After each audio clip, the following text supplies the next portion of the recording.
Welcome to the War Within Season 1's The Great Push. Let's explore the important format changes this season. The top 16 teams in the time trials will advance to the group stage with 8 teams per group. In the group stages, the 8 teams per group will be split into 2 sets of 4. On day 1 and 2 of each group, these 2 sets of teams will compete in 3 keystones, with the top 2 teams of each day advancing to day 3. 2 teams will be eliminated each on day 1 and day 2. On day 3, the 4 remaining team scores will reset, and they'll face 3 new keystones to determine the victor. Only 2 teams will advance from each TGP group stage, joined by 2 teams from China to make up a 6-team global final. The global finals will follow the traditional TGP format, with all 6 teams competing simultaneously. The teams will compete for 3 days until we have a winner. As we saw in the most recent TGP back in Dragonflight, there will be no eliminations on days 1 and 2 of the global finals. To make it to the final day of the group stage, the teams only have 5 hours to show their skills and get a top 2 placement competing against 3 other teams. And playing up the highest keys they can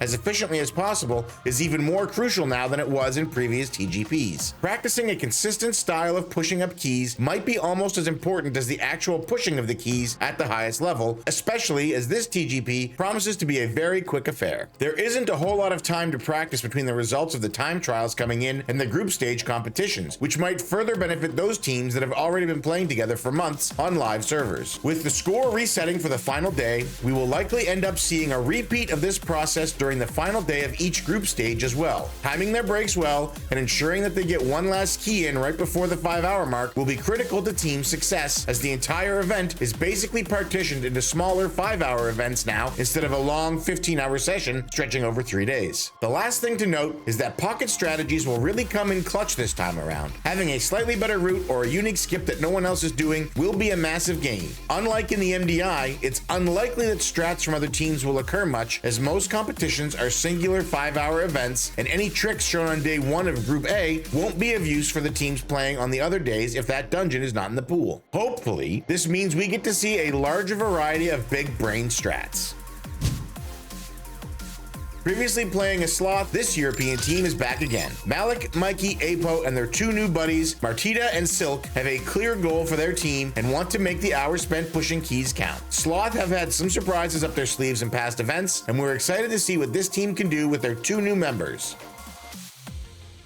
Polish Mountain surprised us all in this season's MDI, and we could not be more excited to see the European squad back in action for this TGP. Tankiers, Kioma, Mokpapieza, Yite, and Raflisco are back to show how high these mountains can rise. If their performance during the MDI is any indicator, we are in for a treat and some truly nail-biting dungeons.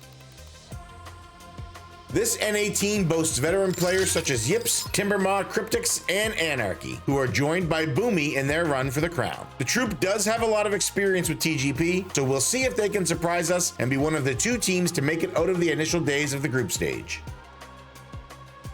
This EU squad brings back veteran players such as Stoneface, Whippy, Arxus, Prona, and Grywi. Most team members gathered experience in several MDI and TGP seasons, which should help them play under pressure. These European unicorns include veterans Now and Shelly, who are no strangers to competition. Now joined this squad last minute after his original team washed up with AJ Kush, and former Echo teammates Gingy and Miris didn't work out due to scheduling conflicts with PTR raid testing. Roybin, Casual Addict, and Hawk complete the roster, and these ponies are looking to cause some trouble. This NA team hosts some well-known high-key pushers like Yoda, Greg, Junkrat, Etley, and Kess. Their experience in live key building will certainly help give this group an edge in both the time trials and group stage. According to the team, they are mostly in it for the fun without investing too much practice time. The winners of the War Within Season 1's MDI and second place team of the previous TGP are back. Skylarked, Mode, Stove, Maystine, and new member Soda. Mandatory had to say goodbye to Hopeful, who opted out to focus on Race to World First preparations, but Soda also brings a wealth of experience, playing in several prior teams, such as MDI fan favorites Holy Moly. This European team under the ominous flag ESC Gaming is one of the favorites of the tournament. Big key pushers Yonto, Pillow Chewer, Shu, Elbro, and Speed decided to team up for this reformatted TGP, and it will be interesting to see how this newly formed team will perform.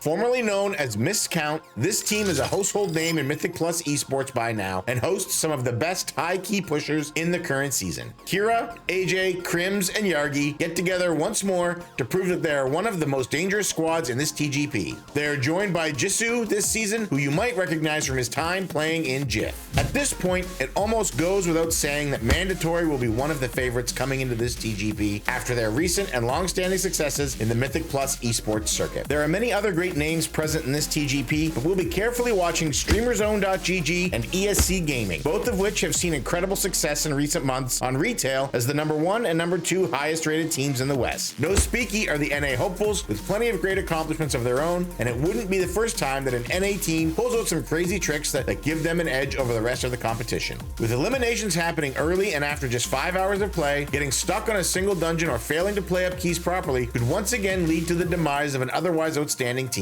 We've seen it before when Mandatory was knocked out of the TGP day 1 in Season 2 of Dragonflight. This new format demands careful play and proper key building more than ever before. Who truly has what it takes?